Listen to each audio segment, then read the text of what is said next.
Deepali Joshi.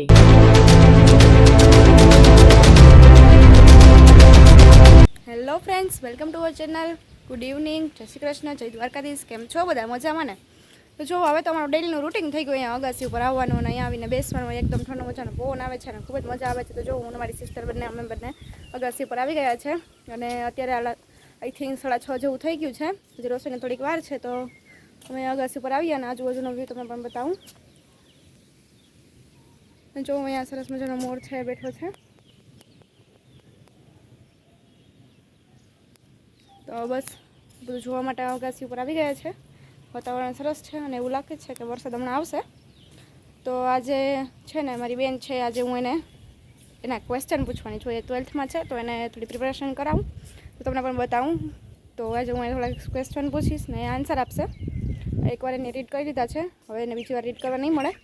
તો એ just read કરતી હતી તો મેં તો ચાલો હું વ્લોગ બનાવી લઉં. તો હમણાં તમને બતાવું, હું એને પ્રશ્ન પૂછીશ અને એ આન્સર આપશે. તો જોવા સુંદર મજાનો મોર. હવે એકવાર રીડ કરી લઈએ, પછી હું એને ક્વેશ્ચન પૂછીશ. પછી બીજી વાર એને બુક નહીં મળે અને એને જોવા પણ નહીં મળે. જે પણ ક્વેશ્ચન પૂછું એનો એના આન્સર આપવો પડશે. તો બસ આજે તો ડેઈલી સવારમાં તો હમણાં તો ટાઈમ જ નથી મળતો વ્લોગ બનાવવાનો. થોડું કામ હોય અને પછી રસોઈ હોય, પછી 1 વાગે તો એ આવી જાય તો જમવાનું હોય, એટલે એમાં રહી જાય છે વ્લોગ બનાવવાનું. તો ઇવનિંગ વ્લોગ તો તમને ડેલી જોવા મળશે જ, કેમ કે બપોર પછી તો હું ફ્રી હોય તો અત્યારે તો હું બનાવી જ લઉં. તો ચાલો હવે હું એને ક્વેશ્ચન પૂછીશ, એ તમને બતાવું. તો જો ગાઈસ, આ છે ધોરણ 12ની ભૂગોળ જિયોગ્રાફીની બુક છે અને એમાં છે પાઠ બીજો માનવ વસ્તી. એના જે MCQ છે એ હું મારી બેનને છે એ કરાવું છું આજે. તો હું એને પૂછીશ અને એ મને આન્સર આપશે. તો ચાલો આજે હવે સીધીની ક્લાસ લેવાની છે, તો ચાલો લઈએ. કાલે તો મસ્તી કરી, હવે આજે શું થાય જોઈએ, કેટલું કે વાંચે છે અને કેટલું ઓબ્ઝર્વ કરે છે. તો ચાલો હું છે એને ક્વેશ્ચન પૂછું. દેશમાં સૌથી વધુ સાક્ષરતા ધરાવતું રાજ્ય કયું છે? કેરળ. યહૂદીઓએ પશ્ચિમ એશિયાના રણ વિસ્તારમાં કયો નવો દેશ વસાવ્યો? ઇઝરાયલ. ભારતનું સૌથી ઓછું જાતિ પ્રમાણ ધરાવતું રાજ્ય? ઓપ્શન છે દમણ, રાજસ્થાન, ઓડિશા કે હરિયાણા? હરિયાણા. માનવ વિકાસ અહેવાલના પરામર્શક ભારતીય મૂળના અર્થશાસ્ત્રી? અમર્ત્ય સેન. જોરથી બોલ જરા. અમર્ત્ય સેન. વિશ્વમાં દર 5 વર્ષે એક વ્યક્તિ ખાલી જગ્યામાં વસે છે? ભારત, ચીન, USA? ચીન. ભારતની સરેરાશ વસ્તી ગીચતા કેટલી છે? 382. વસ્તીની દ્રષ્ટિએ ભારતમાં સૌથી ઓછી વસ્તી ધરાવતું રાજ્ય?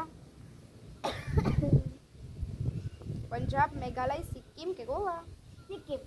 ભારતમાં સૌથી ઓછી વસ્તી ગીચતા ધરાવતો કેન્દ્ર શાસિત પ્રદેશ કયો છે?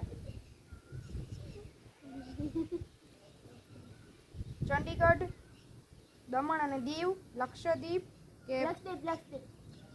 કેલગુરની ખાણમાંથી કયું ખનિજ પ્રાપ્ત થાય છે? સોનું. વિશ્વમાં સ્ત્રી પુરુષ પ્રમાણ કેટલું છે?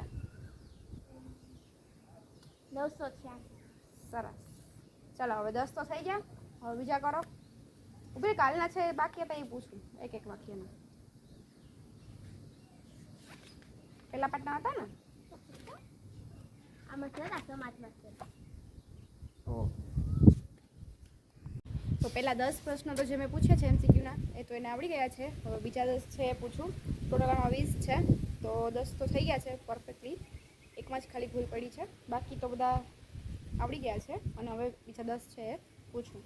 ભારતમાં કયા રાજ્યોમાં સ્ત્રી પુરુષ પ્રમાણ સૌથી વધારે છે? તમિલનાડુ, ઉત્તર પ્રદેશ, મણિપુર, કેરળ? ગુજરાતમાં સ્ત્રી પુરુષનું પ્રમાણ કેટલું છે? 918.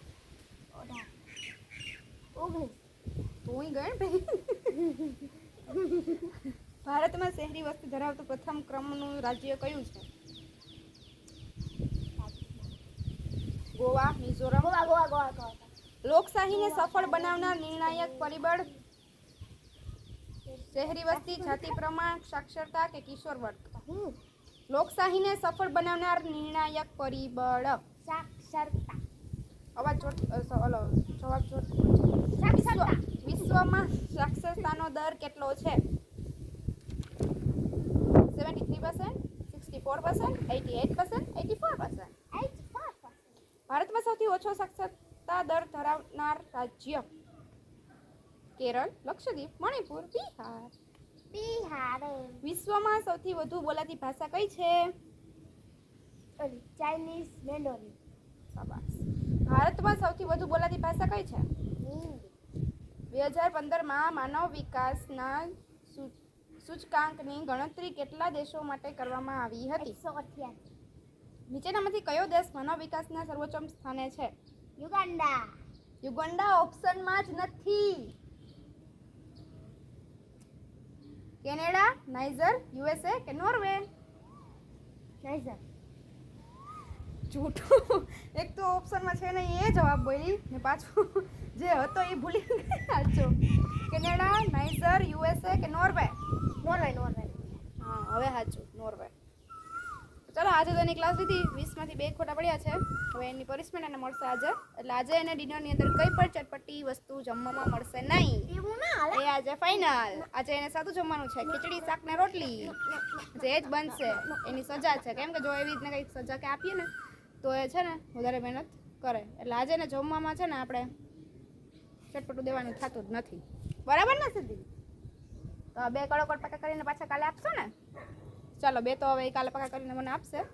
અને હજી એક વાગ્યાના છે એ પણ લેવલે છે. ગઈકાલે સમાજશાસ્ત્ર છે એમાંથી મેં લીધા, પણ ત્યારે મને વ્લોગ બનાવવાનો ટાઈમ ન મળ્યો.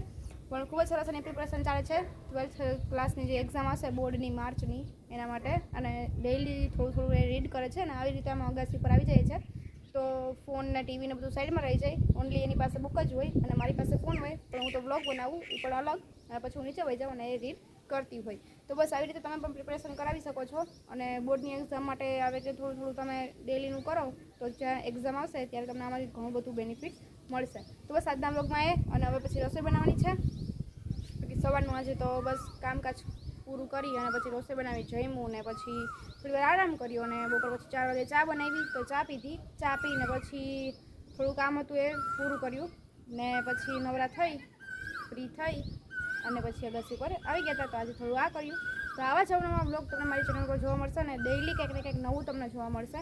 તો એના માટે મારી યુટ્યુબ ચેનલને લાઈક કરજો, શેર કરજો અને સબસ્ક્રાઈબ કરજો. Thank you. બાય. મળીએ નેક્સ્ટ બ્લોગમાં.